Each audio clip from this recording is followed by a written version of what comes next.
கடகராசியில குரு பகவான் வந்து நமக்கு உச்சம் பெற்றிருக்கிறார்.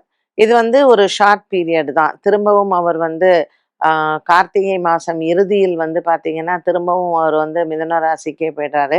பட் இருக்கக்கூடிய காலகட்டத்தில அவர் வந்து நற்பலன்களை கொடுப்பார். என்ன கொஞ்சம் உடல் ஆரோக்கிய குறைபாடுகள் இருக்கும்.